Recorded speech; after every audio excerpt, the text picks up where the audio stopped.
नमस्कार, मैं हूँ सुधा और मैं आज बात करूँगी आवश्यकता और इच्छा की। मनुष्य क्या जानता है? यह जानता है कि शरीर, कुटुंब, संसार सब के सब पहले नहीं थे और फिर नहीं रहेंगे, लेकिन मैं पहले भी था और शरीर के बाद भी रहूँगा। लेकिन हम इस बात को मानते कहाँ हैं? हम शरीर और संसार को रखना चाहते हैं। हम चाहते हैं कि शरीर निरोग रहे, धन संपत्ति आ जाए, आदर सत्कार हो। परंतु कौन नहीं जानता कि जिस शरीर और नाम को लेकर हम यह सब चाहते हैं, वह शरीर और नाम पहले भी था, पर वो आज याद ही नहीं है। ऐसे ही यह शरीर और नाम भी याद नहीं रहेगा, जिसके लिए हम रात दिन परिश्रम कर रहे हैं। इसलिए जो कुछ करना चाहिए वो दूसरों के लिए करना चाहिए। संसार के लिए, संसार से मेरे को कुछ नहीं मिलेगा, यह पक्का सिद्धांत मान लें, क्योंकि मैं नित्य हूँ और संसार अनित्य है। संसार से मेरे को कुछ मिल सकता है, यह सोचना अज्ञान है। फिर भी संसार को प्राप्त करने के लिए उद्योग करते हैं रात दिन, लेकिन जो अपना है और मिल सकता है उसके लिए प्रयत्न नहीं करते। यह एकदम पक्की, सच्ची और सिद्धांत की बात है। मनुष्य के भीतर एक इच्छा होती है, उस इच्छा के दो भाग होते हैं। एक होती है कामना और एक होती है आवश्यकता।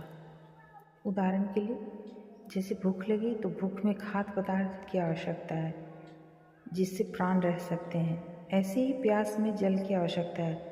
परंतु कामना या इच्छा क्या है? इच्छा है कि भोजन बढ़िया हो, मीठा हो, स्वादिष्ट हो, जल ठंडा हो, मीठा हो। भूख बातों से नहीं मिटती, वह तो खाने से मिटती है, परंतु इच्छा विचार से मिट जाएगी। जैसे अमुक वस्तु स्वादिष्ट है पर कुपथ्य है, अतः नहीं खाएंगे क्योंकि इससे रोग बढ़ सकता है। यह तो एक उदाहरण हुआ। मूल बात यह है कि जैसे शरीर में भोजन की आवश्यकता है, ऐसे ही स्वयं को परमात्मा की आवश्यकता है। संसार की तो मात्र इच्छा है, आवश्यकता है ही नहीं। स्वयं को न तो धन की आवश्यकता है, न अन्न की आवश्यकता है, न शरीर की आवश्यकता है, न कुटुंब की आवश्यकता है, न संग्रह की आवश्यकता है, न भोगों की आवश्यकता है। इस स्वयं को परमात्मा की आवश्यकता है, क्योंकि यह परमात्मा का अंश है। ममैव वांसो जीवलोके जीवभूतः सनातनः, गीता में कहा गया है। इसे परमात्मा के अतिरिक्त और कोई आवश्यकता नहीं, परंतु इच्छाओं में फंसा हुआ इंसान, उसकी इच्छा कभी पूरी होती नहीं और आवश्यकता पूरी होने वाली है उसे जागृत करता नहीं, अतः हरदम दुख बना रहता है। वास्तव में आवश्यकता एक होती है। भगवान ने कहा है, व्यवसायिका बुद्धि एका, अर्थात निश्चयात्मिकता बुद्धि एक होती है। बहुशाखा हनन्त्यनाश्य बुद्धयो अव्यवसायिनां, परंतु अव्यवसायियों की बुद्धियाँ अनंत होती हैं, अर्थात उनकी अनंत इच्छाएं होती हैं। आवश्यकता क्या है? संसार की इच्छा का त्याग करना और परमात्मा की प्राप्ति करना। परंतु इच्छाएं अनेक होती हैं, जैसे हलवा मिल जाए, पूरी मिल जाए। ऐसे ही मनुष्य को आवश्यकता परमात्म तत्व की है, उसके बिना आवश्यकता मिटेगी नहीं, परंतु इच्छा कभी मिटेगी नहीं। ज्यों ज्यों इच्छा की पूर्ति करेगा, त्यों त्यों दूसरी और इच्छाएं बढ़ती जाएंगी। इनका कभी अंत नहीं होगा, इनकी पूर्ति असंभव है और मनुष्य इसी जाल में फंसकर दुख पाता रहता है।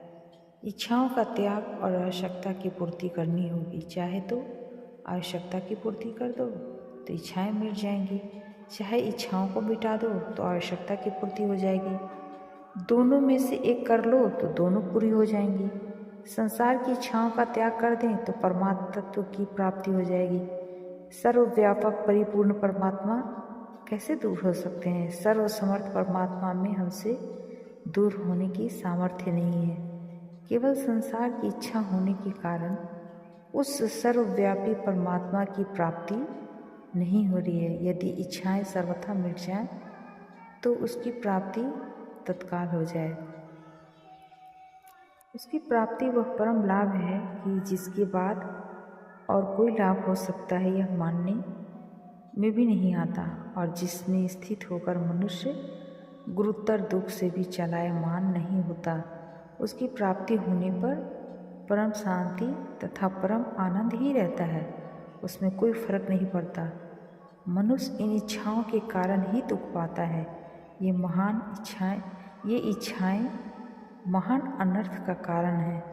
जब तक यह पृथ्वी पर रहेंगी, आप कितने भी विद्वान बन जाओ, कितने भी धनवान हो जाओ, कितने ही बलवान हो जाओ, कितना ही आदर मान सम्मान मिल जाए, आपको इंद्र और ब्रह्मा का पद मिल जाए, तो भी आपको शांति मिलेगी नहीं। यह एकदम सच्ची बात है सबके लिए, साधु हो चाहे गृहस्थी, भाई हो या बहन। जब तक परमात्मा की प्राप्ति नहीं होगी तब तक शांति मिलेगी नहीं और तृप्ति होगी नहीं, क्योंकि अविनाशी की तृप्ति विनाशी संसार से कैसे हो जाएगी? यह असंभव बात है। यदि आवश्यकता और इच्छा को ठीक ठीक समझकर आवश्यकता की पूर्ति की जाए तो सब काम ठीक हो जाए। आवश्यकता की पूर्ति अवश्य होने वाली है और इच्छा निश्चय ही मिटने वाली है। जैसे बचपन में खिलौनों की इच्छा थी परंतु अब होती है क्या? इसी प्रकार ठीक वैराग्य होने पर रुपयों की आवश्यकता रहती है क्या? संग्रह भोग की इच्छा रहती है क्या? तो पुरानी इच्छाएं मिटती रहती हैं परंतु नई जागृत होती रहती हैं। इच्छा होती है कि मोटर हो जाए, फिर मोटर रखने को गैरेज होने चाहिए, तेल चाहिए, ट्यूब टायर, पुर्जे चाहिए। इच्छाएं जो हैं वो बढ़ती ही रहती हैं। इसका अंत तभी होगा जब आवश्यकता की पूर्ति हो जाएगी, अर्थात परमात्म तत्व की प्राप्ति हो जाएगी। अब प्रश्न है कि इस जड़ता से, इन इच्छाओं से कैसे छूटा जाए? तो उत्तर है कि मनुष्य का जड़ता से संबंध है नहीं, इसने संबंध मान लिया है और यह चेतन का जड़ के साथ संबंध ही अनर्थ का हेतु है। यह मूल बात है। भगवान ने मनुष्य को